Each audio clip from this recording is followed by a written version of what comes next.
क्या cyber truck इंसान की उंगली काट देगा? लेकिन पहले मेरा सॉसेज ये गया। ओह यार, जरा वो देख, एक गाजर। कहते हैं कि ये इंसान की उंगली जितनी ही मजबूत होती है। ठीक है, चलो देखते हैं। ओह ओह, एक खीरा।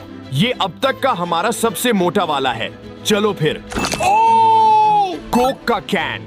ये इंसान की कलाई जितनी मजबूत। ओह ओह, एक असली इंसानी हाथ। अगर ये टूट गया तो आपको सब्सक्राइब करना पड़ेगा। ओह